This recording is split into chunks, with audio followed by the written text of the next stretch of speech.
जय संचयन। पीछे क्यों बैठे हो? सबको आगे आ जाओ। अरे आ जाओ।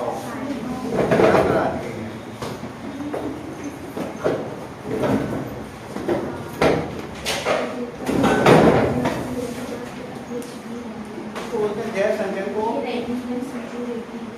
चलिए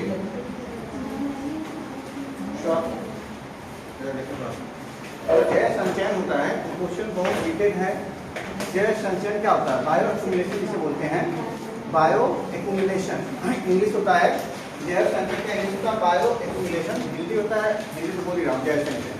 ठीक, ये इसमें पूछ लेता है, एक स्टेटमेंट बना के खाली ऐसे पूछ लेता है जय संचयन क्या है, जय संचयन से आप क्या समझते हैं। ठीक, आप जानते हैं कि प्रदूषक दो तरह के होते हैं, एक डिग्रेडेबल होते हैं, एक नॉन डिग्रेडेबल। मतलब एक जो है जिसको कहें विघटित हो जाते हैं, कुछ समय बाद प्रदूषक कुछ ऐसे होते हैं, कुछ समय बाद क्या हो जाएंगे, विघटित हो जाएंगे। अब कुछ क्या हो जाते हैं, फिक्स हो जाते हैं, विघटित नहीं होते, जो डिकम्पोज नहीं होते। डिकम्पोज होने बहुत लंबा समय ले लेते हैं, समझ में आ रहा है? जैसे एग्जाम्पल देख लीजिए, क्या आप पोल्यूशन के रूप में जो पोल्यूशन है या प्रदूषक है, आप देखेंगे ऐसा नहीं कि जो नॉन डिग्रेडेबल है वही प्रदूषण है। भाई बहुत सी ऐसी चीजें जो डिग्रेडेबल है लेकिन वो उसकी अधिकता हो जाएगी तो प्रदूषण हो जाएगा। प्रदूषण का पोल्यूशन जैसे इंग्लिश में पोल्यूशन बोलते हैं, जो पोल्यूशन होता है हिंदी में प्रदूषण बोलते हैं। अगर आप प्रदूषण की बात कर रहे हैं तो आप प्रदूषण की परिभाषा वही तो जानते हैं ना, ऐसे शायद पदार्थ जो मानव स्वास्थ्य पर प्रतिकूल प्रभाव डाले उसे क्या बोलेंगे, प्रदूषक बोलते हैं। कोई भी ऐसा अवांछनीय पदार्थ जो मानव के स्वास्थ्य पर प्रतिकूल प्रभाव डाले क्या होता है, प्रदूषक होता है। ठीक, अब प्रदूषक कैसे क्रिएट होते हैं, जब उनकी कहीं पे अधिकता होने लगती है। ये पेपर से है, पेपर क्या है, पेपर की अगर अधिकता हो जाए पूरा सब जगह पेपर फैला हो तो एक तरह प्रदूषक का काम करने लगेगा, सुनना नहीं आ रहा। या प्लास्टिक है या इलेक्ट्रॉनिक डिवाइसेज हैं, ये सब क्या है, आपकी प्रदूषक है, समझ आ रहा। तो जैव संचयन क्या होता है, जैव संचयन कहना होता है ये निर्देशित करता है या इंडिकेट करता है। जैव संचयन कुछ नहीं है, बायो एक्यूमुलेशन जो होता है, बायो एक्यूमुलेशन या जैव संचयन प्रदूषकों को निर्देशित करता है, उसे दिखाता है, उसे चिन्हित कराता है। समझा रहा है? क्या होता है कि कहता है कि किसी पोषण स्तर में कोई पोषण स्तर होगा, मान लीजिए आप चाहे उत्पादक, मान लीजिए उत्पादक में हरे पेड़ पौधे, हरे पेड़ पौधे में भी प्रदूषक हो सकते हैं, जा सकते हैं, नहीं जा सकते हैं, जा सकते हैं। जिसे आप डीडीटी होता है, डीडीटी डाइक्लोरो डाइफिनाइल और ट्राइक्लोरोइथेन, ये कीटनाशक, एक कीटनाशक है। क्या है, कीटनाशक। ये क्या है, कीटनाशक है। अगर ये कीटनाशक है तो आप जानते हैं डीडीटी अगर कीटनाशक है, अगर किसी उत्पादक या पेड़ पौधों को अधिक मात्रा में चला गया, और ऐसा कीटनाशक है जो नॉन डिग्रेडेबल है, जो नॉन डिग्रेडेबल का मतलब क्या, जिसका डिकम्पोज नहीं होगा, लंबे समय तक उसमें बना रहेगा, उस पौधे को कोई खाएगा। इससे अगर इस पे किसी पौधा है, पौधे पे कीटनाशक का छिड़काव किया गया हो, अब उस पौधे को कोई खाएगा तो डीडीटी अगर नॉन डिग्रेडेबल है, अगर डिग्रेडेबल रहता है तो उस पौधे में क्या हो जाता है, डिकम्पोज ज्यादा खत्म हो जाता है, किसी रूप में, एनर्जी के रूप में या वेस्टेज के रूप में उस पौधे से निकल जाता। लेकिन डीडीटी नॉन डिग्रेडेबल है, नॉन डिग्रेडेबल है, इसलिए अगर उस पौधे को कोई खाएगा, ग्रहण करेगा, कोई भी उपभोक्ता, चाहे प्राथमिक उपभोक्ता होगा चाहे द्वितीय उपभोक्ता होगा, जब उसे ग्रहण करेगा उसके अंदर ट्रांसफर हो जाएगा, नहीं हो जाएगा। जो जैव संचयन में क्या होता है, प्रदूषक ये इंडिकेट करता है, जब जैव संचयन इंडिकेट करता है प्रदूषक कैसे एक स्तर से दूसरे स्तर में ट्रांसफर हो रहे हैं। समझ में आ रहा? जैव संचयन, आप किसी भी पदार्थ में जैव संचयन का मतलब क्या बताएंगे। जैव संचयन इंडिकेट करता है, दिखाता है कैसे एक पोषण स्तर से दूसरे पोषण स्तर में क्या ट्रांसफर हो रहे हैं, प्रदूषण। कौन प्रदूषण, नॉन डिग्रेडेबल, डिग्रेडेबल नहीं, जो मतलब डिकम्पोज है, ऐसे नहीं, नॉन डिग्रेडेबल। जैसे DDT, समझ रहा ना, जो अगर डिकम्पोज नहीं होंगे तो एक जगह से ग्रहण किया, जैसे पौधे का एग्जाम्पल दिया, पौधे पे आप कोई पौधा, उस पर DDT कीटनाशक का छिड़काव कर दिए, DDT डिकम्पोज होने वाला प्रदूषक नहीं है।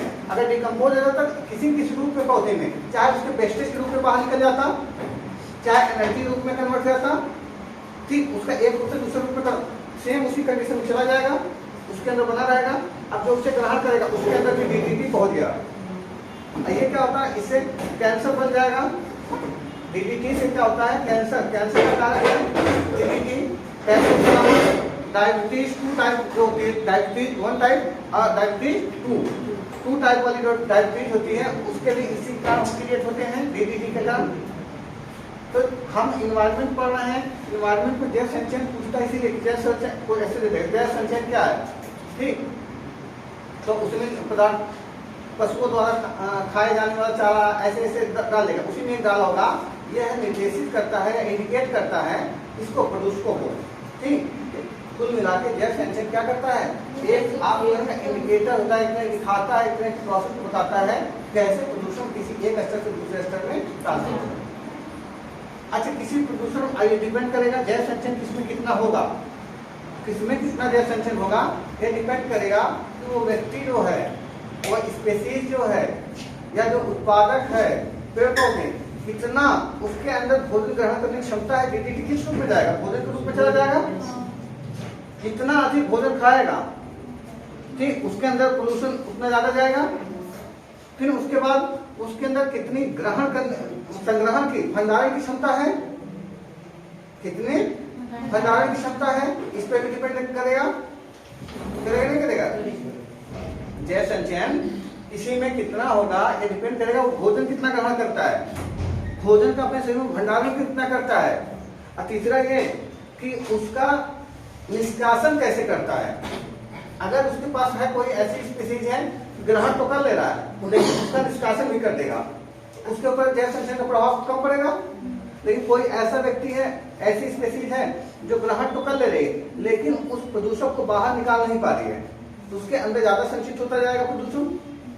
ये जो उसके अंदर प्रदूषण संचित हो रहा है स्पीसीज के अंदर, या ये स्पीसीज नहीं पादप के अंदर भी हो सकता है, तो उसे बोलते हैं जैव संचयन। इसको पार्ट्स पर मिलियन में मेजर करते हैं, ppm, पार्ट्स पर मिलियन में इसको, इसकी यूनिट होती है। जैसे लिख दिया, मान लीजिए एक मछली है, उसमें मैंने लिख दिया 2 ppm, मतलब मछली के अंदर जो प्रदूषण है कितने हैं, 2 ppm है, पार्ट पर मिलियन, ठीक है। आपको जैव संचयन समझ में आ गया, बायो एक्यूमुलेशन समझ में आया, किसी को डाउट? कुल मिला खाली इतना अगर समझ में आ गया होगा, बायो एक्यूमुलेशन में वो इंडिकेट करता है, दिखाता है क्या, प्रदूषकों को, कैसे किसी पोषण स्तर में प्रदूषक जाते हैं, उन प्रदूषकों को जो कैसे हैं, नॉन डिग्रेडेबल है, कैसे हैं, नॉन डिग्रेडेबल, जैसे DDT, ठीक, लिखिए।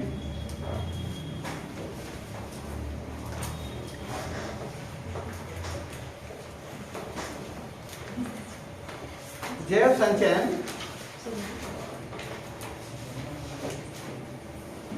जैव संचयन यह दर्शाता है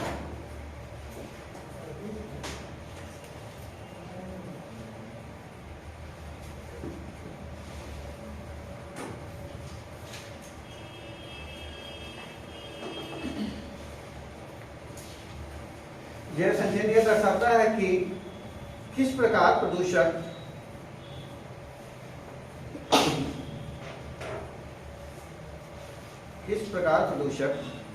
खाद्य श्रृंखला के भीतर पहुंचते हैं, खाद्य श्रृंखला के भीतर पहुंचते हैं।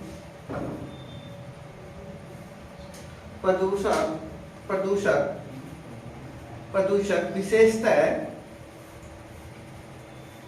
विशेषतः अनिम्नीकृत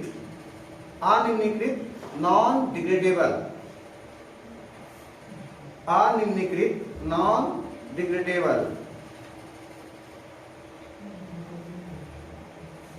ऐसा अनिम्नीकृत लिखा है या नॉन डिग्रेडेबल, ऐसा मत समझिए कभी कभी अच्छा क्या कभी भी वो डिग्रेडेबल नहीं होगा, होगा, बहुत लंबा समय लेगा। दुनिया में कोई ऐसी चीज नहीं है जो क्या डिकम्पोज है जिसकी एक उम्र ना हो। अगर किसी का निर्माण हुआ है उसकी एक आयु है, उसका भी होगा लेकिन बहुत लंबा समय ले लेगा, उसे बोल देते हैं अनिम्नीकृत। जो आसानी से डिकम्पोज है निम्नीकृत बोल देंगे। प्रदूषक, अनिम्नीकृत प्रदूषक पाइथन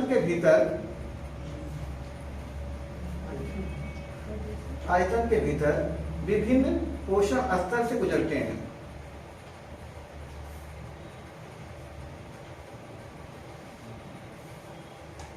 जैसे डाइक्लोरो, डाइफिनाइल, ट्राइक्लोरो इथेन, जिसे dichloro DDT, dichloro, diphenyl, trichloro ethane,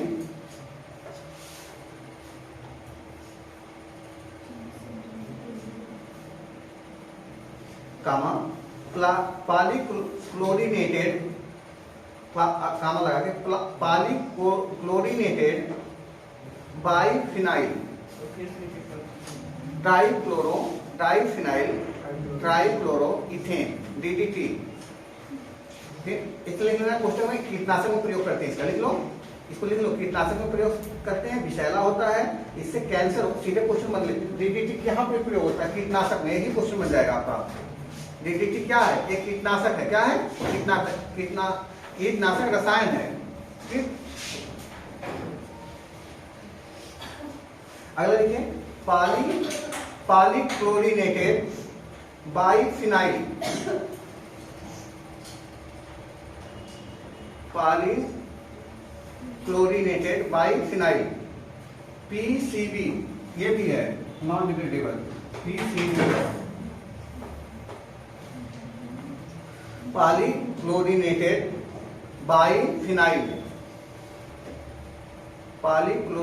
biphenyl, PCB, ये जानते हैं, इसको लिख लो।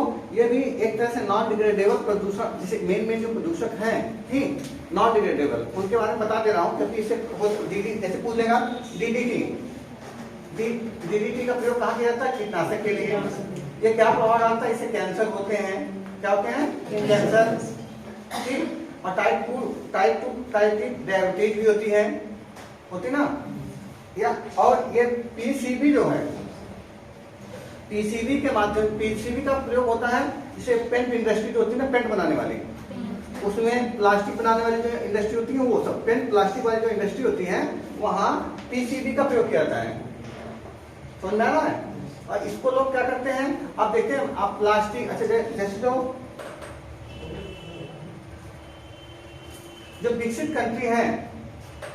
कंट्री है, वहां पहले से प्लास्टिक पेंट बहुत यूज किया गया होगा। हम जैसे अपने घरों में आज कर रहे हैं ना, आज हम अपने यहाँ क्या कर रहे हैं, पेंट लगवा रहे हैं दीवारों पे। नहीं तो हम लोग क्या लगता था, चूना लगता था नॉर्मली घरों पे, बहुत जिसके पास रहता, नहीं तो लिपाई होती थी।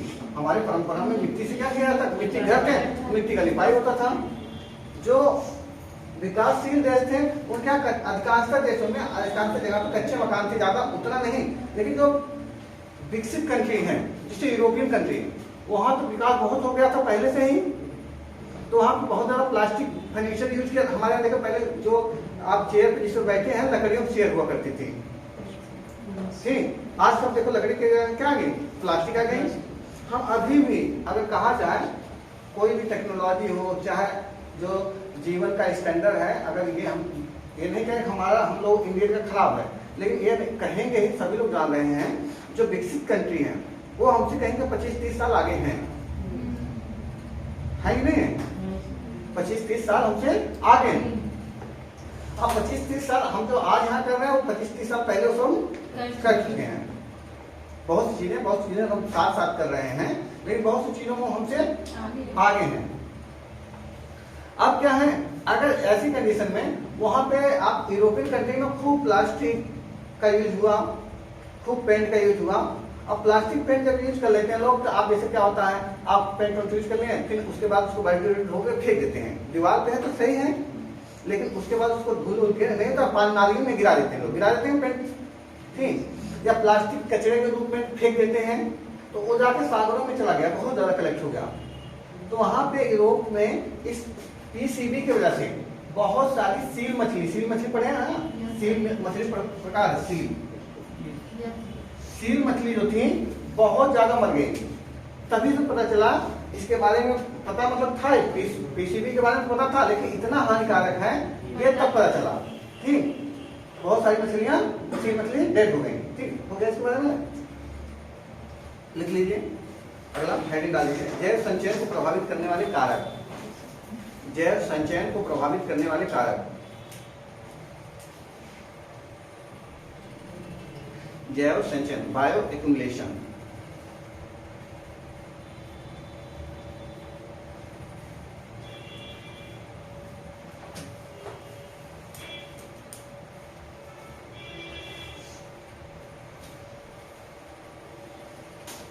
ठीक है, जैव संचयन को प्रभावित करने वाले कारक लिखिए। अब ये बोलना तो समय खराब होगा कि जैव संचयन को आप तो इतना लिख ही लेंगे, कॉमन सेंस है कि जैव संचयन को प्रभावित करने वाले निम्नलिखित कारक हैं। ठीक, ये तो लिख ही लेंगे, हम पॉइंट पॉइंट पे बात कर रहे हैं, समय बचेगा। ठीक, देखिए, पदार्थ का ग्रहण करना। जैव संचयन तभी होगा किसी के अंदर जब पदार्थ को क्या करेगा, ग्रहण करेगा। पदार्थ का ग्रहण करना। दूसरा, पदार्थ का भंडारण क्षमता, कितना आपके अंदर भंडारण क्षमता है पदार्थ का। दूसरा, पदार्थ का भंडारण क्षमता।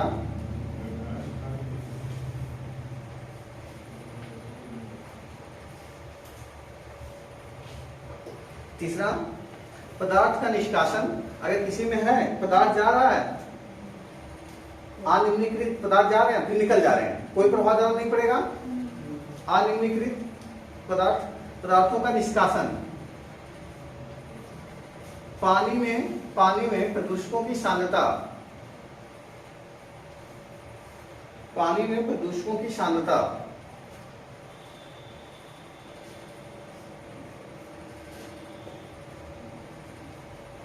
ठीक, अच्छा ये भी डिपेंड करेगा ना कि जैसे उम्र कितनी है, आयु कितनी है, लिंग कौन सा है, लिख दीजिए अगला पॉइंट। अगला पॉइंट लिखिए, आयु, लिंग, किस प्रकार का जीव है, इन सब का भी, ये सब भी जैव संचयन को प्रभावित करेगा।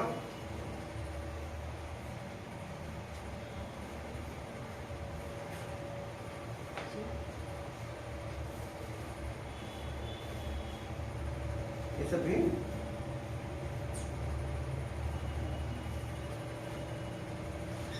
ठीक है। समझ में आ गया तो आप लोगों को जैव संचयन आएगा तो आप कर ले आएंगे। अब खाली स्टेटमेंट आता है, जैसे कि वो बहुत एग्जाम में पूछ चुका है कि जैव संचयन, आपको लग रहा होगा कि क्या है, बहुत आसान चीजें हैं। हाँ आसान, जब शब्दावली पता होगी तो आप आएगा तो आपको निकाल लेंगे। ठीक, अब जैसे भारी धातुएं भी हैं तो वो भी इसी में आ जाएंगे। जैव संचयन के प्रदूषक होते हैं, जैव संचयन के कारक होते हैं भारी धातुएं, शीशा है नहीं, कैडमियम। ठीक, शीशा, कैडमियम, ये जो चीजें हैं जल्दी डिकम्पोज नहीं होती, ये सब की क्या है, जैव संचयन के क्या है, कारक है, प्रदूषक है वो सब। ठीक, जैव संचयन क्या है, ये एक दर्शाता, एक चीज दिखाता है। जैव संचयन क्या है, ये दर्शाता किसको, किसी पोषण स्तर में कैसे अनिम्नीकृत पदार्थ संचित हो रहे हैं। ठीक, उसको ये दिखाता है। इतना हो गया क्लियर सबको। अब हेडिंग डालिए, जैव आवर्धन, बायोमैग्निफिकेशन।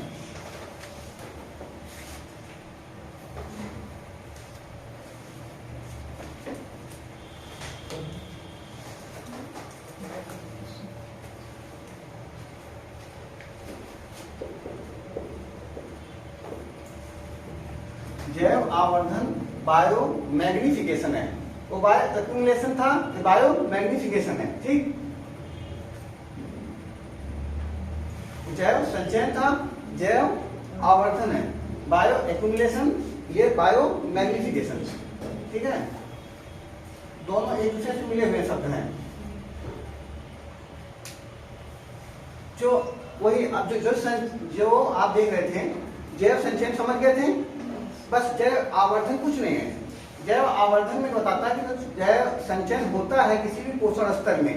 कहा जाए किसी भी पोषण स्तर में जो प्रजातियां होती हैं या जो स्पीसीज हैं कहा जाए या उत्पादक हैं, उनके अंदर जो नॉन डिग्रेडेबल प्रदूषक इंटर करते हैं, वो तो हो गया क्या, जैव संचयन। वो क्या हो गया, जैव संचयन।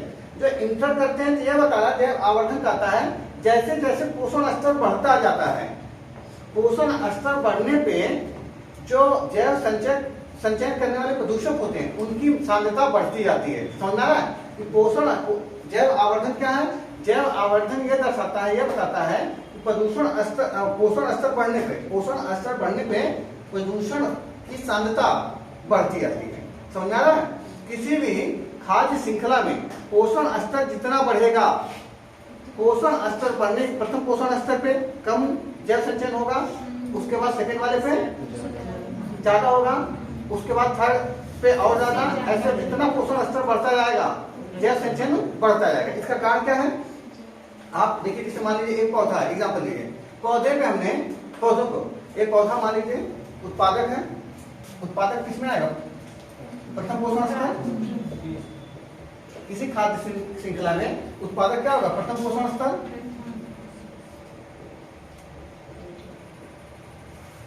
इसके बाद क्या होगा? प्राथमिक।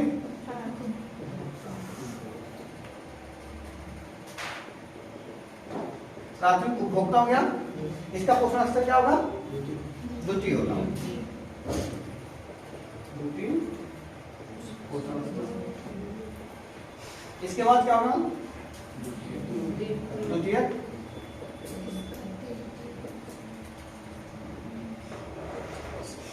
उपभोक्ता इसका क्या होगा? तृतीय पोषण स्तर। ठीक है। इसको मान लीजिए यहाँ पे इसको हरे पादप मान लीजिए, हरे पादप। यहाँ पे छोटी मछलियां मान लीजिए, एग्जाम्पल छोटी मछली, यहाँ पे बड़ी मछली। छोटी मछली कौन आहार बनाएगा? बड़ी मछली। बड़ी मछली को मानव देख लो, ठीक, समझा ना? अगर आप इन देख रहे हैं खाद्य श्रृंखला जो चल रही है, खाद्य श्रृंखला में जो उत्पादक होगा, उत्पादक को सबसे पहले कम अनियमित पदार्थ मिलेंगे। क्यों? इसके जितना चाहिए, इसके लिए जितना आप उसे संरक्षण के लिए आपने कीटनाशक डाल दिया, कुछ हो सकता है मानव के द्वारा दिया गया इसको कीटनाशक, निम्नलिखित प्रदूषक, अब कुछ हो सकता है नेचर ने दे दिया, ठीक हो गया, कुछ पहुंच गया किसी किसी रूप में, जैसे बाढ़ और आई उठा के ले आकर पौधे की तरफ पहुंचा दी। प्लास्टिक धीरे धीरे पार्टिकल उसमें गए, प्लास्टिक के छोटे छोटे पार्टिकल किसमें चले गए? जल के नीचे। और इसने अपने जड़ों के माध्यम से लिया तो इसके अंदर क्या आ गए? प्लास्टिक के अंदर चली गई है, या डीडीटी उसके अंदर चली गई। डीडीटी कीटनाशक भी हो सकता है, ठीक। जैसे आप लोग पढ़े होंगे ना, मैंग्रोव वनस्पतियां जो होती हैं, अगर उनके अंदर नहीं जाता, पौधे अंदर अपने ग्रहण नहीं करते, तो आप मैंग्रोव वनस्पतियों को जब आप पत्तों को टच करेंगे देखते हैं उसमें साज लगा होता है, क्योंकि मैंग्रोव वनस्पतियां कहाँ पे पाई जाती है? समुद्र के किनारे। और समुद्र के किनारे तो वो अगर लवणीय पानी में है तो क्या करती है? उसको लवण के साथ ले लेती है, बाद में क्या करती है? वेस्टेज के रूप में लवण को अंदर नहीं समाहित करती है, निकालती है। जैसे हमारा है नेल है, जो नाखून हमारे हैं, बाल हैं, ये सब क्या अवशिष्ट पदार्थ हैं, बस अच्छे लगते हैं, संरक्षण अवशिष्ट पदार्थ नाखून पर कहते हैं ना। ये अगर इंडिकेटर भी है आपके नाखून, बाल, ये सब क्या आपके स्वास्थ्य के इंडिकेटर भी हैं, मानव स्वास्थ्य के, ठीक। अगर आपके नेल्स खराब हो रहे हैं, जैसे होता ना, इसमें सफेद सफेद होता है, तुम लोग का विद्या माता पढ़ रही है, ठीक, तो आप कैल्शियम की कमी दिखा रहा है कि आज सही हो रहा है, ठीक, लेकिन आप विद्या माता पढ़ा रहे हैं। हम अपने उससे जोड़ लेते, जिसके नाखून बचपन में देखते थे कितना है, अब खूब रहता था। आज कहाँ गई विद्या माता? देखो आज सबके नेल्स पे क्या है, कुछ कम हो गया, नहीं हो गया? हाँ नहीं, कुछ समय क्योंकि आपकी हड्डियां बन रही होती हैं, आपके शरीर में आपकी हड्डियां मजबूत हो रही होती, ज्यादा कैल्शियम चाहिए, ठीक। और दूध का अभाव जिस घर में रहेगा वहां विद्या माता आ जाएंगी। कैल्शियम नहीं मिलेगा तो विद्या माता आएंगी। हम लोग कैल्शियम की आपूर्ति के लिए दूधी जो मिलती थी, हम लोग बचपन में पढ़ने जाते थे, उसे ही पी जाते थे। हाँ, मतलब वो तो हमने उससे भी यूज किया ना, तो वो पटरी होती थी, और जो एक नलकट आता था उसका वो बनाए थे कलम, ठीक। हमारे जनरेशन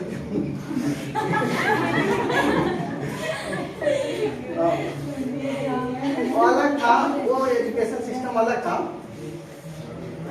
तो उस समय इतना उमंग था, घर वाले काली कोलिंग करके हम लोग खुद ले जाते थे। और जब एक बार घर वालों ने क्या कर दिया, पेंट करा दिया पटरी को, इतना उत्साह मिला कि बहुत बड़ा परिवर्तन हो गया लाइफ में। स्लेट आया तो और बड़ा परिवर्तन दिखाई पड़ा। कॉपी आई तो और कॉपी में फिर भी ये बाध्यता थी कि आप इससे नहीं लिखेंगे पेन से, उसी नरकट वाली पेन से लिखना होगा और दीवार लगा रखेंगे इंक लेके, फिर पेन से लिखना शुरू करने लगा। बहुत अच्छे काम, ऐसी जनरेशन पूछ रहे हैं, ठीक देख रहे हैं, हंस रहे हैं, ठीक। अच्छा, उत्पादक प्राथमिक उपभोक्ता द्वितीयक उपभोक्ता है, आपको समझ में आ रहा होगा। अब देखिए इसके पास ये अपने संरक्षण के लिए या तो मानव इसको संरक्षित करने के लिए उत्पादकों को, या तो नेचर के द्वारा कैसे भी पहुंच गया इसके अंदर नॉन डिग्रेडेबल पहुंच गए होंगे कुछ, मान लीजिए यहाँ पे पहुंच गए, मान लीजिए ठीक 0.05 पार्ट पर मिलियन इसके अंदर पहुंचे। प्रदूषक क्या है? प्रदूषक।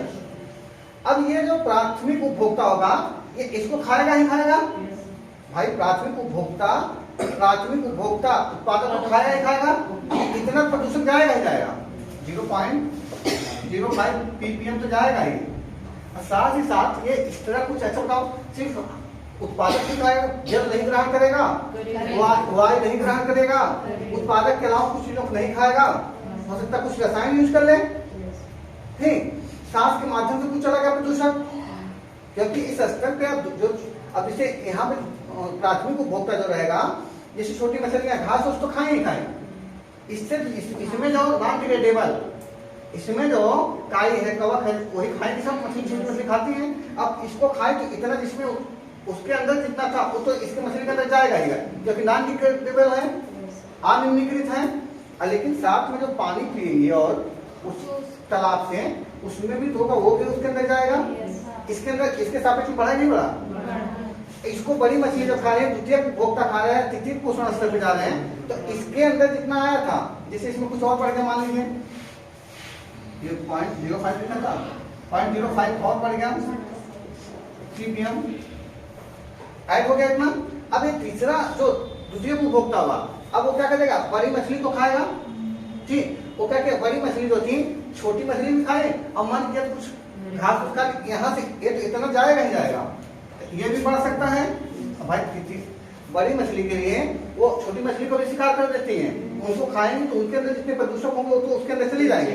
साथ में अगर उसने कुछ हरे पादप या उन स्पीशीज को खा लिया तब भी जाएंगे, और साथ में जो वाटर पी लिया, वाटर जा रहा है वो अपने ऑक्सीजन लेंगे, अंदर लेंगे नहीं लेंगे, उसके माध्यम से कुछ बढ़ा नहीं बढ़ा।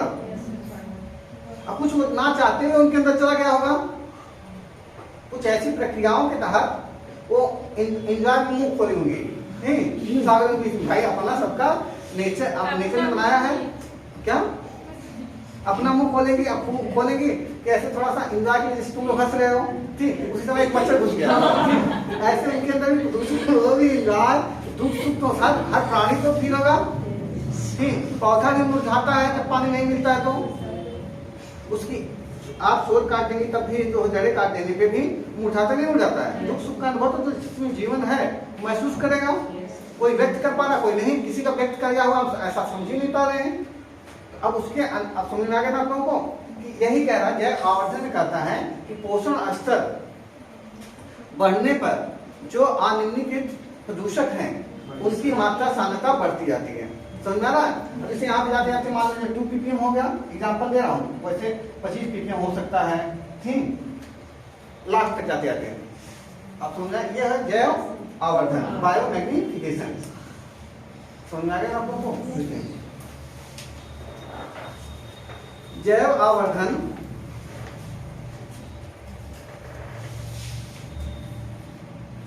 जैव आवर्धन का अर्थ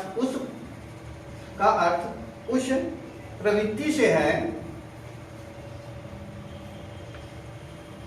जैव आवर्धन का अर्थ उस प्रवृत्ति से है जिनमें प्रदूषक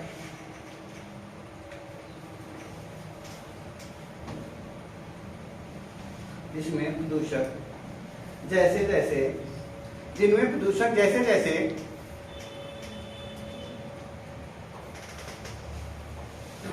इसमें प्रदूषक जैसे जैसे एक पोषण स्तर से दूसरे पोषण स्तर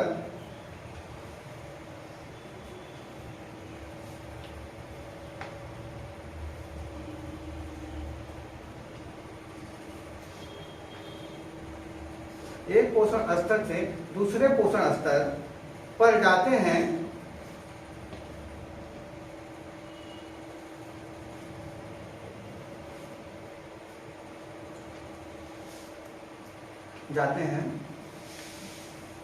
वैसे वैसे उनका सांद्रण कंसंट्रेशन, समझना ना सांद्रण मतलब कंसंट्रेशन, समझना ना सांद्रण मतलब कंसंट्रेशन भी बढ़ता जाता है, सांद्रण भी बढ़ता जाता है।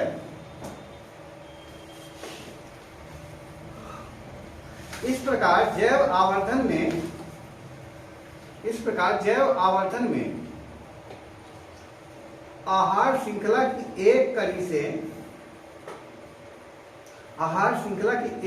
से अगली कड़ी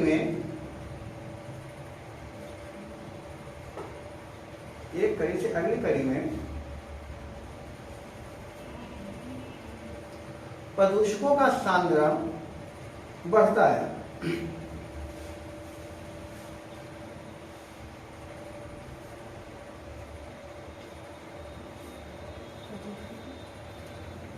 सांद्रण बढ़ता है, ठीक है। आगे तरह से कर लीजिए। जैव आवर्धन होने के लिए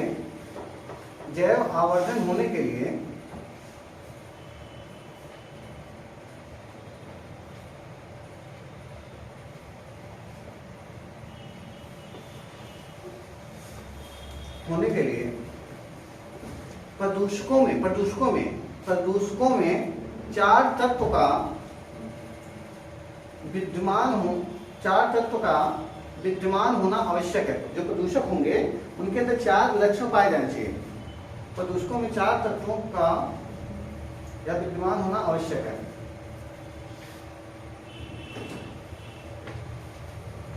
ये चार तत्व क्या है? ऐसे प्रदूषक होने चाहिए। अगर जैव आवर्धन के लिए ऐसे जो निम्नलिखित प्रदूषण हैं उनका नेचर ऐसा होना चाहिए, उसमें चार मुख्य तरह से उनके अंदर ताजा लक्षण पाए जाने चाहिए। पहला, दीर्घ अस्थायी, जिसके अंदर चला जाए ना उसमें स्टेबल हो जाए, समझ में आ रहा है? उसके अंदर निकलने के निष्कासन ना हो। जैसे कोई प्रजाति खा लिया मछली, ऐसे प्रदूषण होने चाहिए जो अंदर उसके चले गए और बाहर जल्दी ना निकले, उसका निष्कासन ना हो, उसके अंदर अस्थायी बना रहे। अब प्लस उसके अंदर ही अंदर गतिशील भी हो, उसके अंदर गतिशीलता भी होनी चाहिए, समझ रहा है? गतिशीलता भी होनी चाहिए, अंदर प्रभाव भी अपना दिखाए, ये नहीं प्रभाव ना दिखाए। फिर प्रदूषण क्या? दीर्घ अस्थायित्व भी रहे, आपके शरीर में गया तो वो अस्थायी हो जाए, वहीं पे निकले ना। और उसके बाद गतिशीलता भी रहे, और साथ साथ वसा जो होती है, आपके शरीर में ज्यादा वसा है, पानी में अगर घुलनशील हुआ तो निकल जाएगी, वसा में घुलनशील हो जाए। तीसरा नेचर क्या होना चाहिए? प्रदूषक ऐसे होने चाहिए जो वसा में क्या हो जाए? घुलनशील हो जाए। और साथ साथ में उसमें सक्रियता भी बहुत अच्छी होनी चाहिए, एक्टिव भी अच्छी हो। पहला क्या होना चाहिए? पहला, उसके अंदर दीर्घ अस्थायी, जिसके अंदर जाए अस्थायी हो जाए। कौन? प्रदूषक। तभी जैव आवर्धन मतलब आगे होगा। जैव आवर्धन होना नहीं चाहिए, लेकिन अगर हो रहा है तो उसका प्रोसेस बता रहे हैं। इसीलिए पारिस्थितिकी तंत्र में जैव आवर्धन खतरनाक है, आप तो जान ही रहे हैं।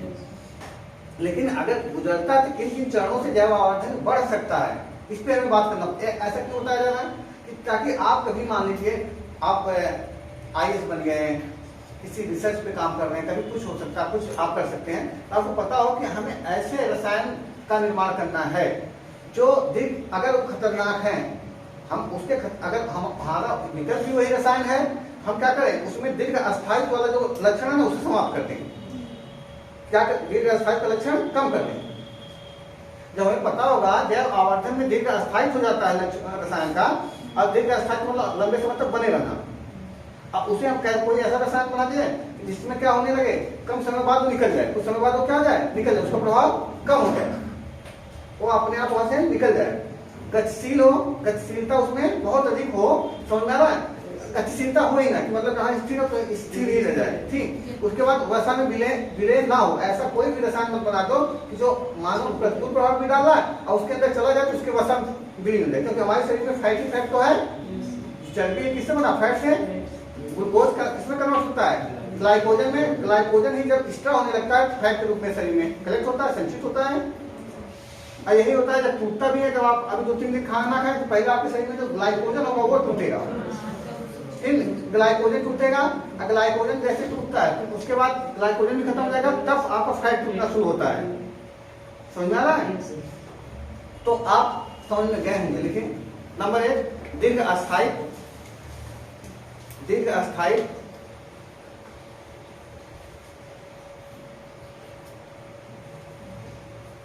दीर्घ अस्थायी। नंबर 2, गतिशीलता।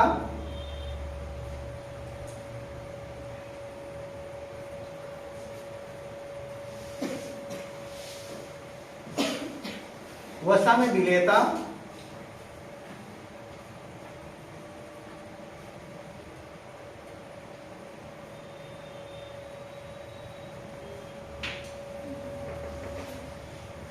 वसा में विलेयता। और चौथा सक्रियता।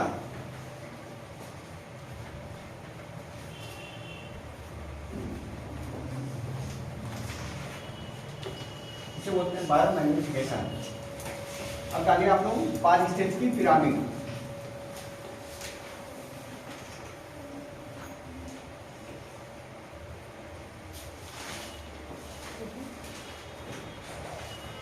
पाँच स्टेज की पिरामिड।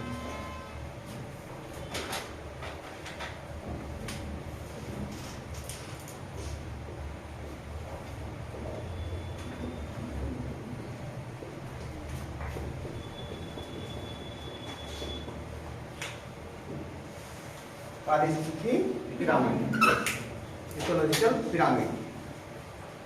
पारिस्थितिकी पिरामिड या इकोलॉजिकल पिरामिड, समझ में आ रहा? इसका इंग्लिश है इकोलॉजिकल पिरामिड या पारिस्थितिकी पिरामिड। पिरामिड तो आप लोग देखे होंगे बचपन में, जो बचपन में क्या 12th क्लास में या 10th में ही था, 10th में ही है, प्रैक्टिकल फिजिक्स प्रैक्टिकल पिरामिड आप देखे होंगे, पिरामिड की शेप देखे होंगे भाई। ऐसे पिरामिड की शेप होती है। अब ये यहाँ पर डायमेंशन बन नहीं पा रही है, पीछे भी होता है नहीं होता है। पिरामिड देखे नहीं देखे शीशे का, पेट से कराया जा रहा था नहीं कराया जा रहा था, कराया गया था। जो पिरामिड देख रहे हैं, पिरामिड की शेप लगभग ऐसे त्रिभुज के आकार की होती है। इतना समझ में आएगा, बस इतना ही समझा था और कोई मतलब नहीं था।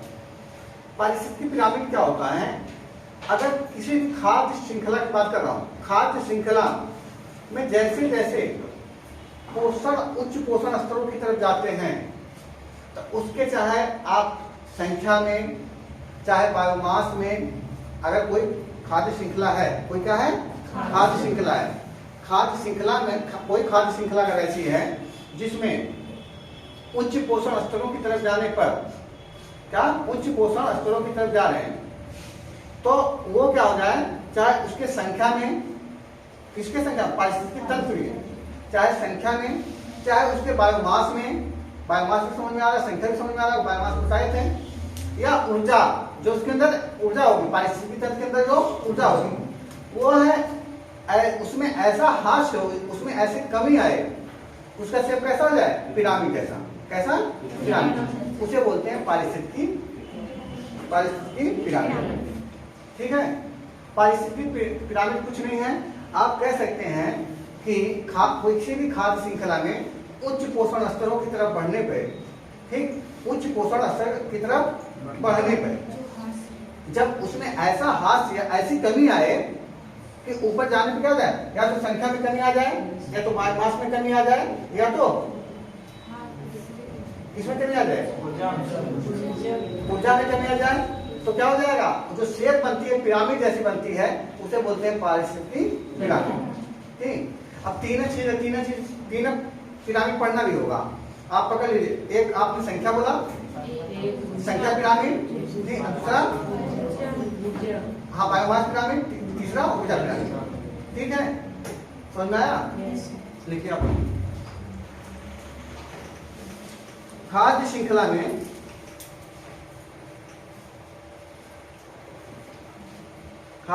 में क्रमिक उच्च पोषण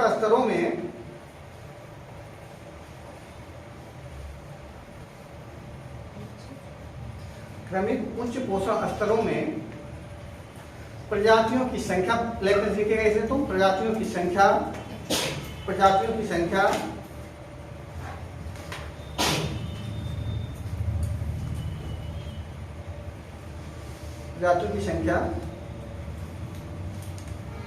सकल बायोमास तथा ऊर्जा की सुलभता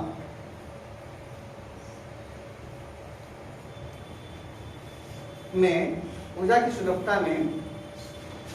इस तरह से हास्य होता है,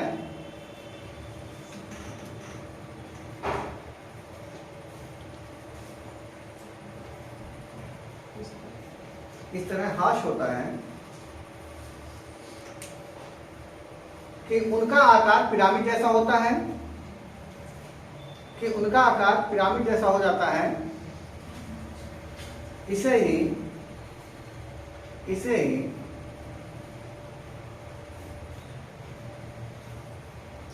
पारिस्थितिकी पिरामिड कहते हैं। ये पिरामिड 3 प्रकार के होते हैं।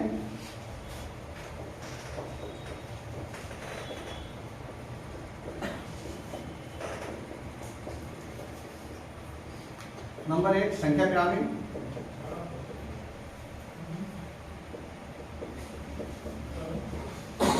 नंबर 2 बायोमास पिरामिड, लिखते रहेगा।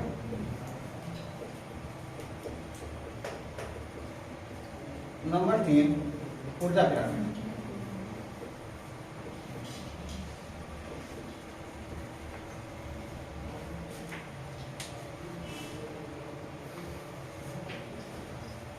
Pyramid of number, pyramid of biomass, pyramid of energy, तीनों का नाम।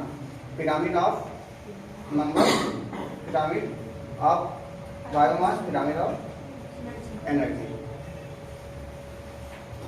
ठीक है, हो गया। इससे क्वेश्चन पूछता कौन पिरामिड उल्टा बनेगा, कौन पिरामिड सीधा बनता है, या कोई दे देगा पारिस्थितिकी की तरफ दे देगा, कहेगा कि इसका पिरामिड कैसा बनेगा, ऐसे क्वेश्चन बनते हैं। ठीक, जैसे ले लिया घास का कहेगा घास का संख्या पिरामिड कैसा बनेगा। ठीक, घास का मैदान का संख्या पिरामिड कैसा बनेगा, उसका आकार पूछेगा। ठीक, अभी समझ में आ जाएगा पूरा, तो अपने आप बता सकेंगे कैसा पिरामिड किसका बनेगा। अब पहला लाइए संख्या pyramid, pyramid of number, pyramid of number स्वीकारिए, संख्या पिरामिड।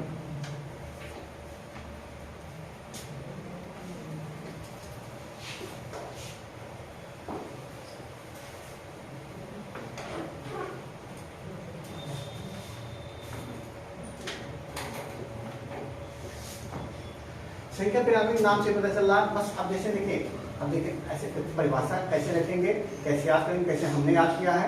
हमने देखो क्या पढ़ा, जब हमें पिरामिड पढ़ाना था या पढ़ना था, ऐसे करना था, तो हमने की पॉइंट पकड़ा कि हमें पिरामिड परिभाषा देना है। तो हमने पकड़ा कि पिरामिड में होता है, किस चीज का बनता है, बायोमास का बनता है, संख्या का बनता है और ऊर्जा का। हमने 3 पॉइंट ये पकड़ लिया।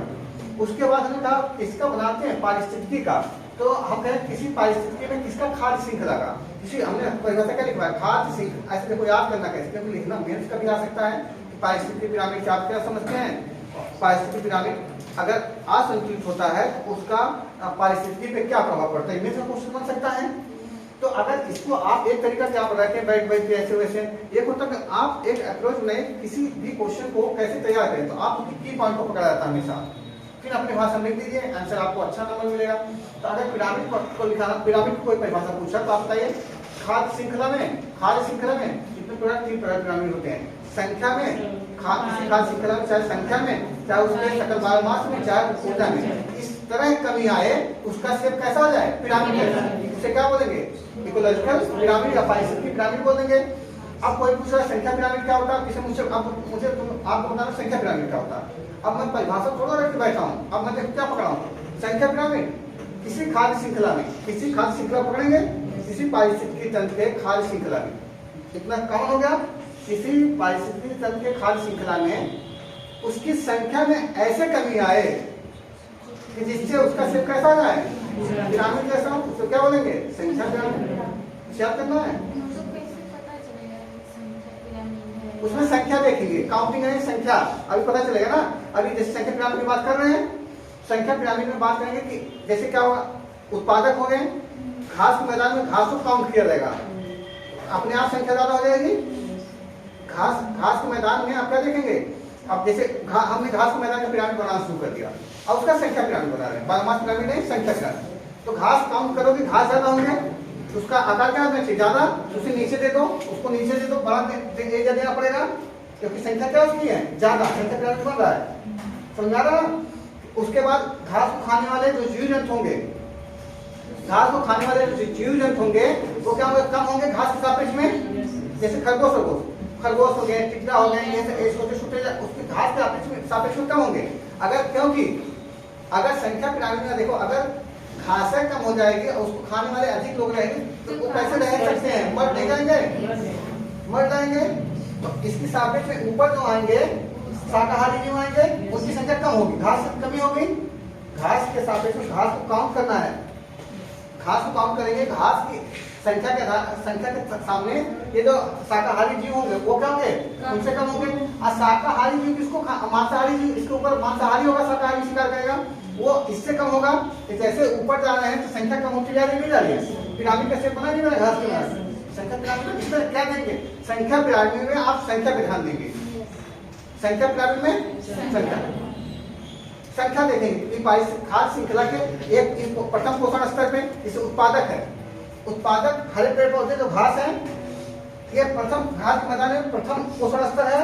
प्रथम पोषण स्तर की संख्या ज्यादा है नहीं है, आप कॉमन सेंस इतना देख ही रहे हो, किसी घास के मैदान में देख लेना, उस पर घास ज्यादा होगी, घास की संख्या ज्यादा होगी, और उस पर खाने वाले जो घास को खाने वाले प्राणी होंगे कम होंगे। लेकिन जो घास को खाने वाले प्राणी होंगे उसको भी खाने, जो घास को प्राणी खाएंगे उसमें चले जाएंगे द्वितीय पोषण स्तर में। घास प्राथमिक पोषण स्तर हो गया, उसको ज्यादा चाहिए, संख्या ज्यादा, तो उसका आधार क्या होगा, चौड़ा होगा, आधार क्या होगा, चौड़ा। अब जैसे उसके ऊपर जाएंगे, उसकी संख्या कम हो रही है, उसका आधार क्या हो जाएगा, इससे कम हो जाएगा, इससे सापेक्ष में देखो आधार कम होंगे नहीं, यहाँ पे आधार प्राथमिक उत्पाद या जो कहा जाए उत्पादक है, या प्राथमिक उत्पादक या प्रथम पोषण स्तर, तीनों बात एक ही है, समझ आ रहा ना। हरे पेड़ पौधे जिससे बोलते हैं घास, अगर उनकी संख्या ज्यादा होगी उससे ऊपर जाएंगे, उन्हें खाने वाले लोगों की संख्या कम होगी, जिससे क्या बोलेंगे द्वितीय पोषण स्तर। जैसे शाकाहारी, इनको खाने वाले इससे ऊपर जाएंगे, उनकी संख्या और कम होगी, तृतीय पोषण स्तर। ऐसी अब संख्या कम होगी, उन्हें कम स्थान देंगे, उनका बेस कम होगा, आधार कम होगा, आधार कम करने से पिरामिड जैसा बनता हो जा रहा है, नहीं जा रहा है, यही क्या हो गया, संख्या पिरामिड बन गया। असंख्या पिरामिड क्या होता है, आप परिभाषा को याद हो गई होगी। संख्या पिरामिड पहले पकड़ लेना, पारिस्थितिकी तंत्र में बनता है संख्या पिरामिड। आप पारिस्थितिकी तंत्र में किससे, खाद्य श्रृंखला से, बताइए किसी पारिस्थितिकी तंत्र में क्या रखे हो, हमसे तो बम रखे हो क्या ऐसे मुस्कुरा रहे, मार चाहे पंकज पीछे से लगे धक्का मार दो, अब सही समय है, इसके बाद ना बोल ऐसा नहीं मत कर देना प्लीज स्टूडेंट, मजाक कर रहे, ऐसा कुछ नहीं, तुम लोगों का संदेह है, टारगेट है, समझो इतना समझा। तो अच्छा, संख्या पिरामिड ना, संख्या पिरामिड उल्टा सीधा दोनों बनता है, संख्या पिरामिड उल्टा सीधा दोनों बनता है, ठीक। कैसे बनेगा, क्वेश्चन आपसे पूछेगा, ऐसे स्टेटमेंट देगा, संख्या पिरामिड किसी भी खाद्य श्रृंखला के पोषण स्तरों में रहने वाले प्रजातियों की संख्याओं को निर्देशित करता, सही है, कि एक पोषण स्तर की कितनी संख्या है, यही दिखा रहा संख्या पिरामिड। और दूसरा स्टेटमेंट दे रहा, संख्या पिरामिड सदैव सीधा बनता है, स्टेटमेंट गलत है, गलत है, सीधा और उल्टा दोनों। पारिस्थितिकी पिरामिड सीधा बनता है, तो केवल ऐसे केवल ना लिखें, सीधा बनता है, खाली स्टेटमेंट आईएस है भाई, सब अगर कहा स्टेटमेंट है ऐसे स्टेटमेंट देखो, पहला स्टेटमेंट है आप लोग, पहला सब कॉमन वाला है, पारिस्थितिकी पिरामिड जो संख्या पिरामिड होता है, किसी भी पारिस्थितिकी तंत्र की खाद्य श्रृंखला के एक पोषण स्तर में जो संख्या होती है उसको इंडिकेट करता है। पहला स्टेटमेंट सही हो गया। दूसरा स्टेटमेंट कह रहा है कि संख्या पिरामिड में जो होता है, संख्या पिरामिड केवल सीधा बनता है, गलत हो गया। केवल सीधा बनता है, गलत हो गया। संख्या पिरामिड सीधा बनता है, सही। संख्या पिरामिड सीधा बनता है, केवल नहीं लगा। जैसे केवल लगा या लगा दिया सभी संख्या पिरामिड क्या बनते हैं, अगर लगा दिया सभी संख्या पिरामिड सीधा बनते तब क्या हो जाएगा, गलत। संख्या पिरामिड उल्टा बनता है तो सही, क्यों उल्टा नहीं बनता है भाई, बनता है। वो थोड़ा सा यूज कर रहा है, सभी ऑल यूज नहीं कर रहा है। आप इंग्लिश जाके देखिएगा, ठीक। अगर वो कह रहे हैं केवल लगा रहा, ध्यान दीजिए ऐसे गलती कराता है, पढ़ के भी आपको क्वेश्चन गलती कराना। यूपीएससी में यही उसका है टेंडेंसी, एकदम अच्छे पर पेपर देने आए हो कि हवाई में हो, आराम से पढ़े रहो, मन शांत करके। इसलिए यही रणनीति आपको पढ़ाई में भी अपनाना है, पूरा शांत होके, मन शांत होके। इसीलिए कहा फ्री माइंड होके। तभी लोग पहले कहते थे सिविल की तैयारी करने मतलब संन्यास ग्रहण करना। तभी लोग इलाहाबाद भेज देते थे, घर से दूर भेज देते थे, और कोई कारण नहीं था कि घर की टेंशन आपकी खत्म हो जाए। आप लोग दूर जाके टेंशन पकड़ ले रहे हो, तो हमारा कोई चिंता करने वाला नहीं मिल रहा हमारा कोई ध्यान नहीं दे रहा है, ठीक। ध्यान अगर कोई देना सीखे, आप दूसरे पे आश्रित हुए तो दुख का कारण खोज गए। आप सेल्फ डिपेंडेंट रहिए। ये सोचिए कि हम आपने किसी की मदद कर दीजिए, अगले आदमी से अपेक्षा मत कीजिए वो हमारी मदद करे। इस दृष्टिकोण में जाइए। पहली बात, आधे लोग किसी दुखी हैं, हमने उनका मदद किए थे, आज हमारे बारे में सोच ही नहीं रहे। अरे आपको मन था, स्वेच्छा से किए थे, अब उनका जीवन है, उनको भी लगेगा कर देंगे, ठीक। अब देखिए संख्या पिरामिड हो गया, तो संख्या पिरामिड सीधा उल्टा दोनों बनता है। अब सीधा तो आपको जैसे तालाब है, तालाब पारिस्थिति में देखिए संख्या के आधार पे। चलिए इसको बताते पहले संख्या पिरामिड कैसे लिखिए। देखिए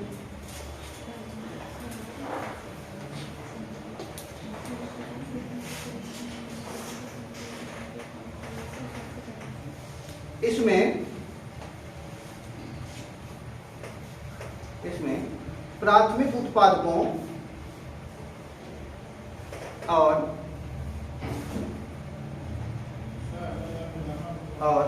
विभिन्न स्तरों के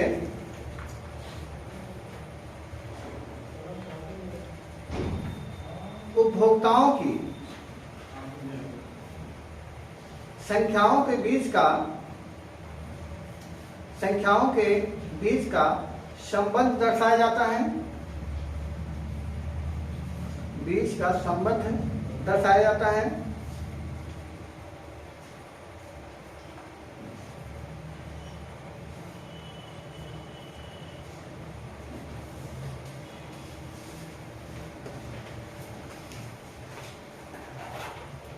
ठीक है,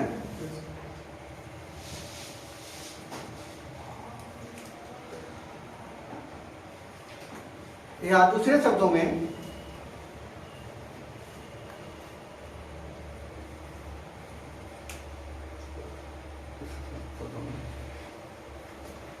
किसी पारिस्थितिकी तंत्र की किसी खाद्य श्रृंखला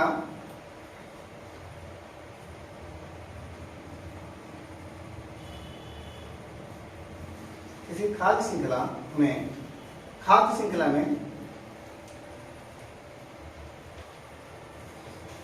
प्रत्येक पोषण स्तर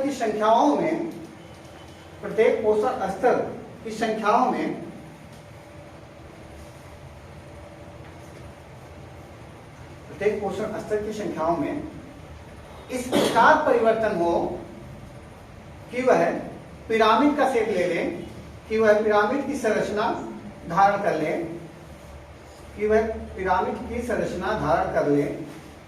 उसे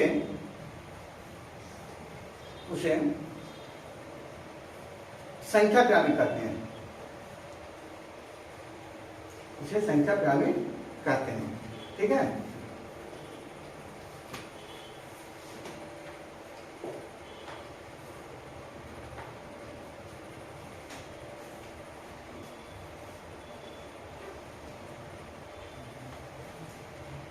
इतना सबको समझ आ रहा, उसे क्या कहते हैं? संख्या पिरामिड कहते हैं। अब लिख लीजिए, अब नोट नीचे लिखे, उसी में लिख दीजिएगा लाइन में, यही लाइन पकड़ना पड़ेगा। संख्या पिरामिड भूल जाएंगे कुछ दिन बाद। संख्या पिरामिड सीधा सीधा तथा उल्टा, अपवर्ड तथा इन्वर्टेड। अपवर्ड तथा इन्वर्टेड दोनों प्रकार के होते हैं, सीधा तथा उल्टा दोनों प्रकार के होते हैं।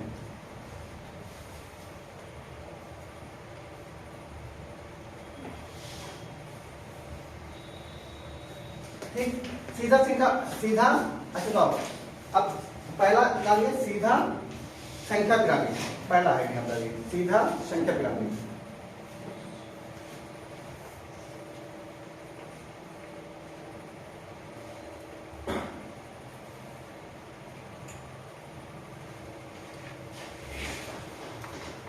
अब ये पहले हेडिंग डालिए सीधा संख्या पिरामिड। ये सीधा पिरामिड है नहीं है, ठीक। अब अगर ऐसे पलट दिए तो उल्टा हो जाएगा, उल्टा पिरामिड बन गया, ठीक। उल्टा अगर ऐसे बना दें उल्टा संख्या के उसमें संख्या को निर्देशित कर रहे हैं, अगर पोषण स्रोत संख्या को दर्शा रहे होंगे तो उल्टा संख्या पिरामिड हो जाएगा, नहीं हो जाएगा? हो जाएगा, वो उलट गया है। अभी हम इसमें पढ़ रहे हैं सीधा संख्या पिरामिड के बारे में बात कर रहे हैं। यह ऐसा पिरामिड होता है जिसका आधार कैसा हो, चौड़ा हो, हमेशा सीधा। देखो जो आधार क्या हो जाएगा, चौड़ा, ठीक। और शीर्ष क्या होता जाएगा उसका, पतला होता जाएगा, तो सीधा बनेगा। आधार चौड़ा तो शीर्ष क्या हो जाएगा, ऊपर जाएगा तो क्या होगा, पतला हो जाता, क्या हो रहा है, सीधा पिरामिड बन रहा है, ठीक। समझा ना? जब आधार देखो कैसा है, नुकीला है। आधार क्या है, नुकीला है। आधार मतलब ऐसी टिका है ना, नीचे टिकेगा, आधार नुकीला है और शीर्ष क्या हो जा रहा है, चौड़ा। तो उल्टा पिरामिड बन रहा है। उल्टा सीधा पिरामिड में यही अंतर है, ठीक। अब इसमें देखो अगर सीधा संख्या पिरामिड की बात करें तो ऐसा संख्या पिरामिड जिसमें ऐसे उसके एक पोषण स्तर से दूसरे पोषण स्तर पे जा रहे, किसी खाद्य श्रृंखला में, किसी खाद्य श्रृंखला में कोई खाद्य श्रृंखला है, उसमें एक पोषण स्तर से दूसरे पोषण स्तर पे जब आगे बढ़ रहे हैं, उनके संख्याओं में इस प्रकार परिवर्तन हो रहा है कि उसका आधार क्या हो जाए, चौड़ा हो जाए और शीर्ष क्या हो जाए, नुकीला हो जाए, ठीक।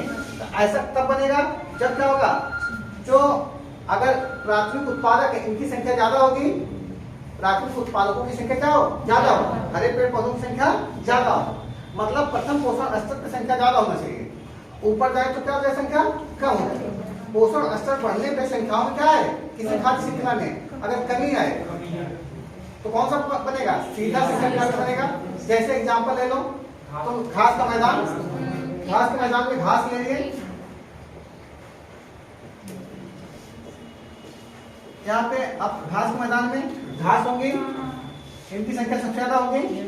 इनको खाने वाले बकरी, खरगोश, हिरण हो गए, ये सब गाय हो गई, इनकी संख्या इसके सापेक्ष में कम होगी। और इनको खाने वाले और लोग जैसे सीधे से चले आ रहे हैं, शेर, सियार, इनकी संख्या और कम हो जाएगी, हो जाएगी नहीं। एक सीधा पिरामिड बन गया, नहीं बन गया, संख्या के आधार पे, समझा? इसके अलावा आप और देख लीजिए, कई बना सकते हैं। तालाब पिरामिड देख लो, तालाब पिरामिड, अगर कोई तालाब है, ठीक, तालाब पिरामिड देख लीजिए। तालाब में भी देखिए घास फूस जो होंगे उनकी संख्या का काउंट किया जाएगा। तालाब का देखो, तालाब का बायोमास पिरामिड बनाएंगे ना तो उल्टा बनने लगेगा।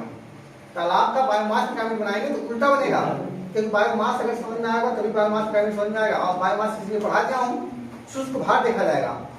10 किलो घास है, इससे एक मैदान में, उस एरिया में अगर बायोमास के परिपेक्ष में देखो कैसे, इसका पहले सीधा देखो कैसे बन रहा है। इसमें तालाब में देखें घास उसकी संख्या ज्यादा होगी, छोटी छोटी घास की काउंट करें उनकी संख्या, पेड़ पौधे की संख्या ज्यादा होगी। उस पर निर्भर रहने वाली छोटी छोटी मछलियों की संख्या, घास तालाब पिरामिड लिख दीजिएगा, ठीक। अब इसमें घास हो गई, जली घासें, इनकी संख्या होगी ज्यादा। इसके बाद इन पर निर्भर रहने वाली छोटे छोटे कीट, मछली, ठीक, छोटी मछलियां, इससे कम होगी संख्या। इसके ऊपर जाएंगे बड़ी मछलियां, इनकी संख्या और कम होगी। ऐसे में एक मानव भूल जाएगा उसकी संख्या अगर एग्जाम्पल दें, इसी में अगर मानव भूल गया, ठीक, तो उसकी संख्या और कम होगी। ठीक, बकुला है उनकी संख्या और कम होगी, ठीक, इतना नहीं होगी जितना घास है, ठीक, क्योंकि अगर उतना हो जाएगी भाई 20 किलो खत्म हो जाएंगे। समझा रहा है? ये संख्या की बात हो रही है, किस पे ध्यान देंगे? संख्या पे। बड़ा सीधा, ठीक है। अब लोग अच्छा वन पिरामिड की बात करें, वन अगर पूछे वन का फॉरेस्ट जो होता है, फॉरेस्ट का पिरामिड कैसा बनेगा, संख्या पिरामिड कैसा बनेगा? सीधा को उल्टा। अगर पढ़ लेंगे तो आपको अपने बना नहीं सकते। वन अगर ले रहे हैं तो कैसे बनेगा? सीधा बनेगा, क्योंकि वन में हरे पादप सबसे ज्यादा होंगे, उसके बाद उन पर निर्भर रहने वाले जो है लोग रहेंगे शाकाहारी, उसके बाद मांसाहारी, और उसके बाद शीर्ष मांसाहारी। जैसे जैसे आगे बढ़ रहे हैं सब शीर्ष मांसाहारी शेर एक ही रहेगा, ये नहीं हिरन से ज्यादा शेर घूमता रहेगा। तो हिरन खरगोश से ज्यादा शेर घूमेंगे तो खाएंगे क्या? घास, ठीक। समझ आ रहा है? अगर ऐसा नहीं हो पाया तो पारिस्थितिकी पिरामिड बन ही नहीं पाएगा, पलट जाएगा मामला, पारिस्थितिकी असंतुलित हो जाएगा। हमें बना के लिए ऐसे रखना है, इसीलिए हम लोग हरे जो उत्पादक होते हैं पिरामिड क्यों पढ़ाया जा रहा है, ताकि आपका दिमाग खुल जाए कि पारिस्थितिकी तंत्र में सबसे पहला जो चरण है उत्पादक का है, उसको हमें ज्यादा रखना पड़ेगा। जहाँ पे इसकी संख्या कम हो गई तो दिक्कत आएगी, क्योंकि इसके बाद सब कम होने लगेंगे। तो इसीलिए हम लोग पर्यावरण में जितनी बात होती है पर्यावरण पे, तो आप कहते हैं कि आप वनारोपण, वहाँ की वनारोपण करिए, वृक्षारोपण करिए, ठीक। इसीलिए हम बात करते हैं प्रदूषण कम फैलाए, प्रदूषण फैलाएंगे तो उत्पादन डिस्टर्ब हो जाएंगे, उत्पादन डिस्टर्ब में तो सब ऊपर की खाद्य श्रृंखला डिस्टर्ब होगी। इसीलिए पिरामिड पढ़ाया जा रहा है, और कोई कारण नहीं है पिरामिड पढ़ के कहाँ एप्लीकेशन आप यूज करेंगे इसमें। ये दिमाग खोला जा रहा है आपका, आपको जागरूक बनाया जा रहा है पिरामिड के माध्यम से। पिरामिड एक चित्र है, चित्र के माध्यम से समझाया जा रहा है। हो सकता है परिभाषा ना समझ में आए, लोग इस हिसाब से समझो कि तुम्हें जो उत्पादक हैं इनको संरक्षित नहीं किया तो ऊपर सब लोग कम होने लगेंगे। ये दिखा क्या रहा है, इनकी संख्या इस पे डिपेंड कर रही है। अगर ये कम हुए इनको भी छोटा बनाना पड़ेगा, ठीक। हम जैसे हम इसको कम कर रहे हैं, पिरामिड बनाना तो ऐसे बनाना पड़ेगा, आधार ही कम कर दिए, इनका भी कम हुआ। इसलिए हमें नीचे वाले को ही हमेशा ध्यान रख के अगर विकास करना है, ऊपर की श्रृंखला को बढ़ाना है। इसीलिए अगर कोई वन्य जीव उद्यान है, राष्ट्रीय उद्यान है, नेशनल पार्क है, मान लीजिए कोई, अगर उसमें आपको अधिकारी बनाया जाए, नोडल अधिकारी बनाया जाए, कहा गया इसमें समस्याएं आ रही हैं, इसमें जो है शीर्ष मांसाहारी हो गए, ठीक, या शाकाहारी हैं, इनकी संख्या में गिरावट आ रही है, तो सबसे पहले अगर अस्थायी रूप से गिरावट रोकनी हो, दो तरह से कंडीशन कंट्रोल करना पड़ेगा। एक होगा त्वरित प्रभाव उसका दिखे, त्वरित प्रभाव दिखे तो सीधे इनके संरक्षण की बात कर लो, और साथ साथ में लंबे समय तक जो समस्या आके आज क्रिएट हो गई वैसे क्रिएट उसकी समस्या का एक अस्थायी समाधान के लिए आपको यहाँ पे काम करना पड़ेगा। कहीं कहीं अगर यहाँ पे असंतुलन होगा, यहाँ पे घास पायतन हो गया, मैदान है, फॉरेस्ट जो है, नेशनल पार्क है, उसमें जो उत्पादक हैं उस पर कोई ऐसे प्रभाव पड़े हैं कि उत्पादक की पत्तियां नहीं, मतलब पेड़ पौधों पत्तियां नहीं आ रही हैं भाई, यहाँ पे पानी का प्रभाव कम हो, पानी नहीं है, अब ये सब के अभाव में क्या ये जो होंगे शाकाहारी वो नहीं होंगे, अब ये नहीं होंगे तो इन्हीं तो खाने के लिए आएंगे। समझा? या बार बार देखा जा रहा है बकरियां, खरगोश, गाय मर रही हैं किसी अभ्यारण्य में, इसका मतलब जिसको खा रही है उत्पादक को वो डिस्टर्ब है। आप तो पहले क्या करेंगे, गाय बकरी का इलाज करवाएंगे, एक तो भाई इसको जितना बीमार है उनका इलाज करिए, दूसरा आप खाली इलाज पर फोकस करेंगे, आप शाकाहारी पर फोकस करेंगे, तो अगर शाकाहारी भी फोकस करते रह गए आप पूरा हमेशा एक तरफ इलाज करेंगे, क्योंकि जो खा रहे हैं बीमार क्यों पड़े इस पर सोचना पड़ेगा। अब किसको खा रही है, घास को, हमें इसको सही करना पड़ेगा कि हमारी बीमारी उनके अभी जो बीमार ये नहीं मतलब उसको सही करने के लिए जो बीमार होगा इनका इलाज ना कराया जाए, इनका इलाज करके इन्हें सही करना है, लेकिन और लोग बीमार ना पड़े हमें ज्यादा फोकस किसके पर करना पड़ेगा, वहां पे भी, इसके उत्पादक पे भी, उत्पादक भी डिस्टर्ब ना हो।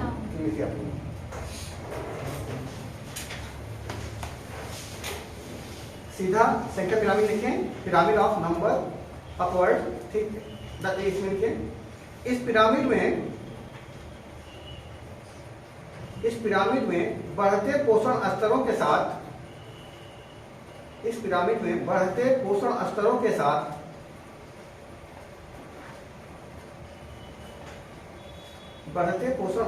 साथ तथा जीवों की संख्या में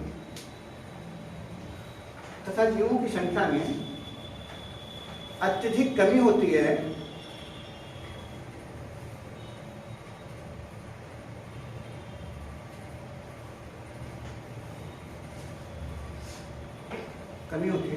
संख्या पिरामिड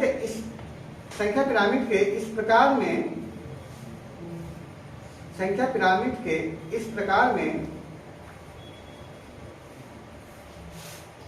पिरामिड आधार पर अत्यधिक चौड़ा, आधार देखिए, आधार से अत्यधिक चौड़ा है नहीं है, आधार यही है ना इसका, आधार पर अत्यधिक चौड़ा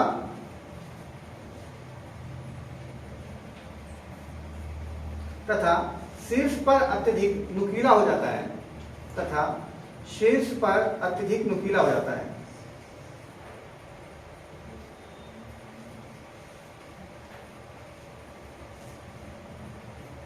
जैसे शीर्ष पर अत्यधिक नुकीला हो जाता है, जैसे घास का मैदान का पिरामिड, घास के मैदान का संख्या पिरामिड आ रही है, घास के मैदान का संख्या पिरामिड तथा तालाब का संख्या पिरामिड। अब दोनों पिरामिड बनाइए, तालाब का संख्या पिरामिड, दोनों दो पिरामिड बनाइए। अब यहाँ पे अब पिरामिड बनाते समय हमेशा ये नहीं खाली बना के नीचे लिखना करें किसका, घास का मैदान का संख्या पिरामिड नीचे हमेशा लिखिए, घास के मैदान का संख्या पिरामिड, घास मतलब यहाँ उत्पादक लिख देना, घास के साथ उत्पादक लिख देना, इसके बाद बकरी काट को सीआर लिख दो।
फॉरेस्ट वाला इसी में आएगा संख्या, मतलब सीधा होगा। हाँ, पूरा फॉरेस्ट को लेकर संख्या में आ जाएगा। ठीक, फॉरेस्ट के एक वृक्ष को लेंगे आप, खाली ये पूरे वन को लेंगे, वो पूरे वन में आप उसको दिखाएंगे, उत्पादकों की संख्या पूरे वन के पूरे फॉरेस्ट को ले लोगे तो उत्पादकों दिखाओगे, उत्पादक के ऊपर ही तो निर्भर रहेंगे। अगर यहाँ घास बनाए वन ले लेंगे, वन में आप उत्पादक में सबको लेंगे, पेड़ को भी लेंगे, घास को भी लेंगे, भाई दोनों को लेना चाहिए ना। अगर लेकिन आप वन के किसी एक वृक्ष को लोगे उल्टा पिरामिड बनेगा। हाँ, वन के किसी एक वृक्ष को लोगे तो बन गया, इसका हो गया। अब उल्टा पिरामिड डालिए, उल्टा संख्या pyramid, pyramid of number inverted, pyramid of number inverted.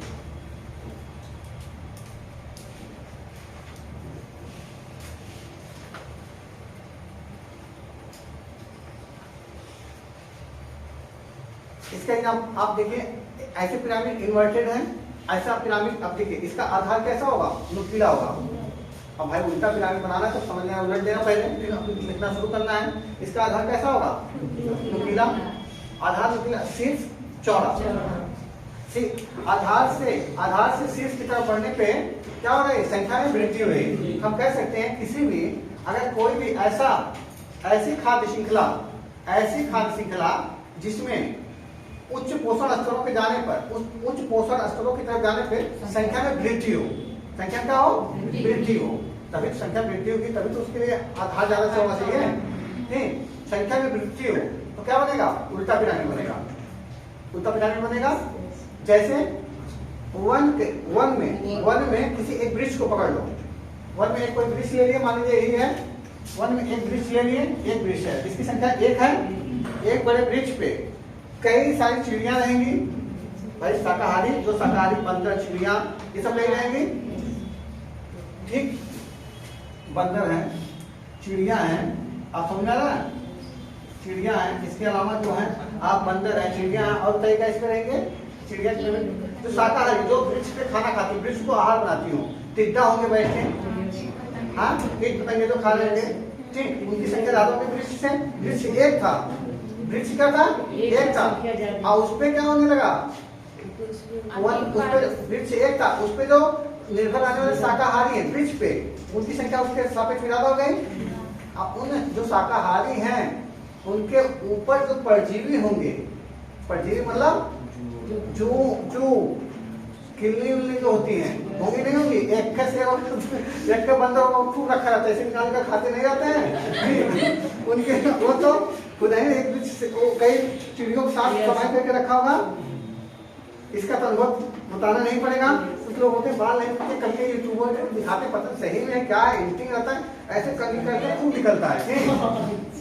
तो एक साथ कितना भी हो सकता है, बहुत हो सकता है, समझ में आ रहा है। इसका पिरामिड कैसा बन रहा है, परजीवी, यहाँ पे परजीवी दी है, समझ में आ रहा है, उल्टा पिरामिड बना नहीं बना, देखिए आप इस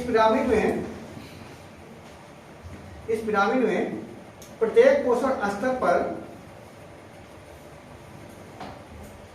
इस पिरामिड में प्रत्येक पोषण स्तर पर संख्या में वृद्धि होती है।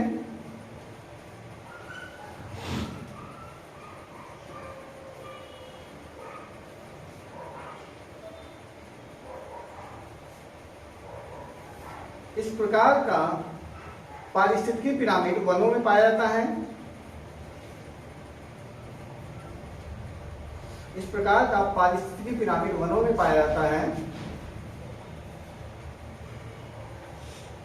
जहां पर वृक्ष का आकार बड़ा होने पर, जहां पर वृक्ष का आकार बड़ा होने पर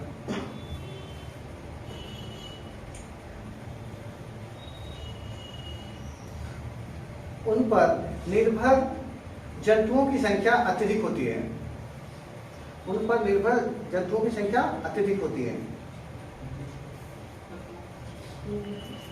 यह पिरामिड आधार पर नुकीला, यह पिरामिड आधार पर नुकीला तथा शीर्ष पर अत्यधिक चौड़ा होता है। क्या होगा,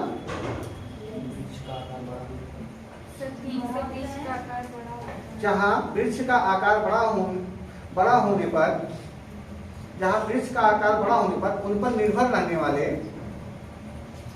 जंतुओं की संख्या, उन पर निर्भर रहने वाले जंतुओं की संख्या अत्यधिक होती है। जंतुओं की संख्या अत्यधिक होती है। यह पिरामिड आधार पर नुकीला, उल्टा पिरामिड हमेशा याद करना है, उल्टा पिरामिड जिसका भी रहेगा आधार पर नुकीला और शीर्ष पर चौड़ा।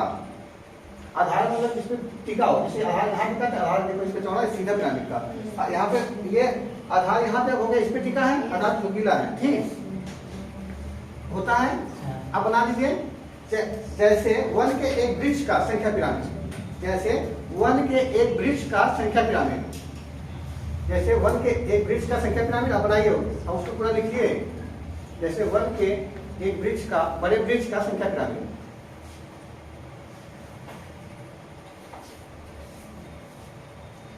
पिरामिड बनाइए, कंचन सरोवर पिरामिड क्यों नहीं बना तुम्हारा, उल्टा भी बना है, सभी लोग बनाइए, बनाइए सभी लोग।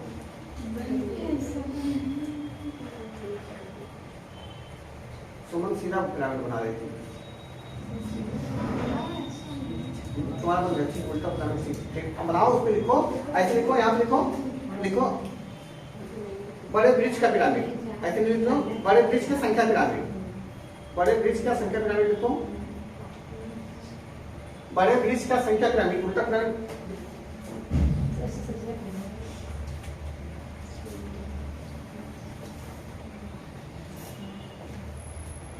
आप लोग हमें आकृति बना लिए होंगे अपने से, वो हम लोग दिखाए थे।